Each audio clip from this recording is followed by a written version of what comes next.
So I went to go and see Doctor Strange and the Multiverse of Madness, and I think the film is entertaining, but I really didn't like it, and it gave me a headache. Okay. Yeah. I mean, have you heard much about like the reception of this film? It's being a little bit mixed. I've been trying not to engage with it so it doesn't spoil anything, because if you engage a little bit, something will come through and it'll ruin the whole thing. The script in this is like, I think it's bad. I think the script in this is like hokey and corny and bad, and the level of the way in which this film tries to pace you through a lot that's going on with multiverses and multiple versions of characters, and it's like next scene, next scene, next scene.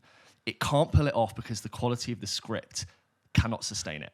By which you mean dialogue, or do you mean just storytelling? Dialogue, storytelling. I can tell that a producer went through and gone, no, snappier. Keep it to the next scene. Next one, keep people engaged. We've got a lot to cover. Go, go, go, go, go. And it's like the director is saying in every single scene, what about this scene? Do you like this scene? No, you don't like this scene? That's okay. The next scene just started because we're doing the next thing. God. And I just was there, and I realized watching this, I was like, I'm not following this plot. And it's not because I don't understand what's going on in Marvel. It's not because I wasn't concentrating. I actually found it jarring to watch. Doctor Strange, it's called Doctor Strange in the Multiverse of Madness, and like putting madness in the title is really appropriate because it is just like a load of insanity, like jumping from all of it. So this is the sequel to the first Doctor Strange. It's the latest film in the MCU, and it stars Doctor Strange, who's this wizard in New York, and it is dealing with, if you've been watching the recent Marvel films, the consequences of what's been happening when you start dealing and messing with the multiverse, which Marvel has been teasing for a while. And this film, as you can imagine, which has all been shown in the trailer, deals with jumping in and out of lots of different universes, multiple versions of characters, some of which are like different to that one. Sometimes the characters are controlling the other version of themselves through a different universe in a different place, and the scenes are jumping so much that I'm like, I can't focus on this, and I just don't care about where it's going, and it really lost me. It starts on a bad note in a really bad CG scene where they're jumping from like zero gravity platforms in a different universe, and I was like, this isn't grounding me straight in it, and it just never goes, this is why we're here, this is the consequence, here's why to pay attention. And I found it really disappointing, and I didn't like it. I thought I would. That's a shame. I mean, I wanted it to. When I look at the poster and I see the trailer, I think, I want to be taken on a wild ride and have fun, different versions of characters turn up and it's stuff. entertaining. It is entertaining. You didn't make it sound entertaining. It's entertaining. It's not like you're not losing your concentration span. I just couldn't follow it very well. It sounds like, that doesn't sound like entertainment to me. That sounds like it's just diverting. So it's just distracting. It's just cut very quickly. And you know what you were saying before, that we've complained about Marvel films. There's some that we love and some that we don't, but it does feel like it has been very designed by committee. Yeah. And I think what's quite annoying is that you think about Chloe Zhao and Eternals, which was very much more like an artist's work, and I think about this is directed by Sam Raimi, and it is such a Sam Raimi film, and there are like elements of like his horror chops and like the way in which he uses. The way in which it's edited is like a Sam Raimi film, but I didn't like the decisions that were made for that film, and I'm a bit annoyed at myself because I've kind of complained that Marvel's not been doing that, and that has worked. Like, when Taika Waititi jumped in to do Thor Ragnarok, it was like, wow, this is such a wonderful comedic injection that character of Thor really needed.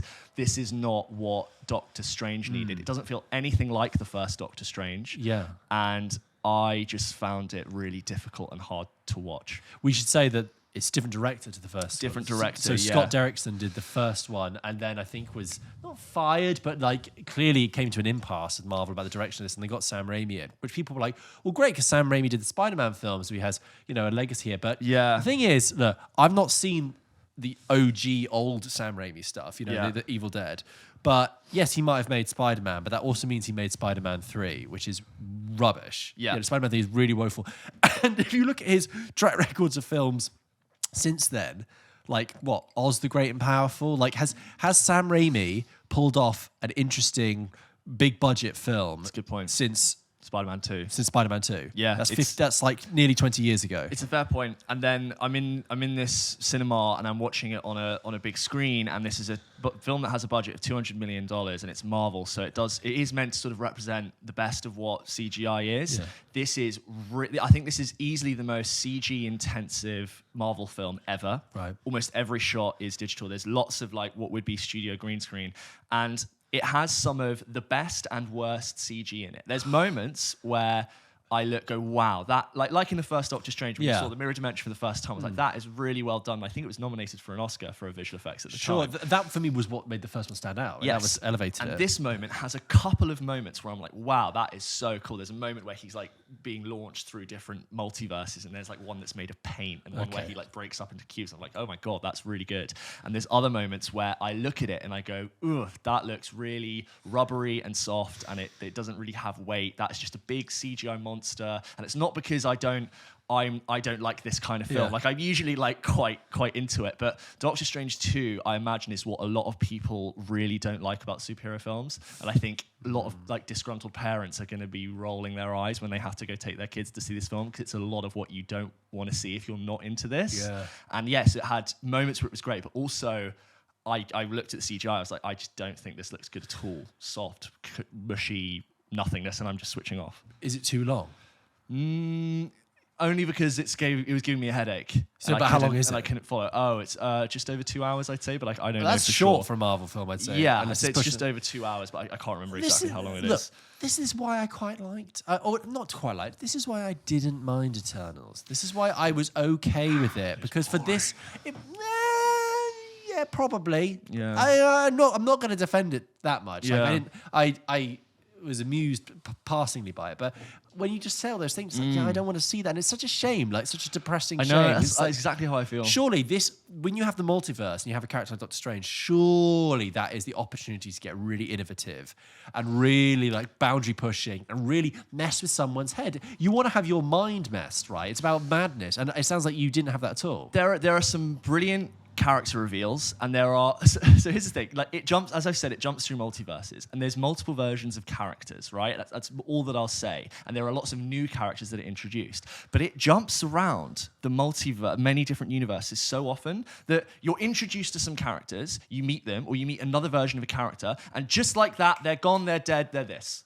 And then they come in, and then it's like, now we're at the next thing. And it's like Doctor Who. Oh, we're in this futuristic civilization where actually, like, we don't have to pay for food, and we're here. And I'm like, okay, a new world. Boom, down. We're done. Jesus. It's like what I was saying with like, in case you weren't liking this scene or this universe, don't worry. The next one, we just jumped into the next one. Like being forced fed a buffet of different things. And the villain, I was not on board for at all. I thought the character decisions for that character, I was like, that doesn't make any sense based on what I know from what I've seen. I'm lost, and I thought from what I had seen from previous Marvel, I'm trying not to spoil it, from what I'd seen from previous Marvel films, what this character's trying to do now doesn't make any sense, and I now don't like this person. Or I'm not on board, and like it's filled with MacGuffins, the Book of Agamemnon. We got to get that to destroy the Dark Void. We got to go do that. So it just reminded me of the Mummy. Yeah, it is. It's very like the staff of Agamemnon Ra. We got to go get that to do this. It's full of like wizardy bullshit, and when you're doing so much, so you're jumping around so much, I'm just like, I can't really care. There's the really dumb decisions which on paper would have sounded cool but aren't executed well. There's a moment when Doctor Strange is fighting a character and he gets thrown back into a piano, and he puts his hands on the piano and makes the notes go on a piano, and he makes us look at the camera like, I know what he'll do. And then he starts magicking music notes from the piano and attacking the other character with music, and it's like the notes are hitting and the music is now like playing off the other person when they're hit, which is fine, but why? Is that a cartoon? Like what? It's cartoon. It's like full CG. So imagine like a piano. No, my point is like that sounds like something you'd find like a daytime cartoon. Like it's like ludicrous and childish. Like, yeah, and it was really towards the end, and I'm like, what? This isn't a cool reveal. I don't care that he's using the power of music and like the chords are firing off as he's like aiming at it. I'm like, that's a cool idea on paper for a different film. Yeah. But why? So it sounds like they've used the multiverse sort of template to sort of run through basically 20 different drafts of ideas instead of like one cohesive idea. They're like, here's a draft of an idea, and here's a draft of an idea, and here's a draft of an idea. Just smush it together and make a film. It's a, you know, it doesn't quite really ramp up to 11, I'd say, for the first 30 minutes. And there's this nice moment where like Doctor Strange, the city is like being terrorized by a monster, and Doctor Strange is kind of having his like friendly neighborhood Spider-Man moment, and I kind of liked it because he's never really been that kind of like, I protect the city. I thought that was very like, oh, that's Sam Raimi dipping into his like old Spider-Man days to do this kind of thing, and I was like, yeah, I like it, even though the beginning really sort of didn't sit well with me. There's I hate to sort of hate on an actress, but I blame it more on the writing. But this sort of young 16-year-old companion who stays with Doctor Strange for the whole, she's like this character who can travel through different multiverses and helps Doctor Strange go through them. I want to say the writing, the dialogue felt like, you know, like the best actor at your high school. Right. It was like, oh my God, we gotta like move on to the next place.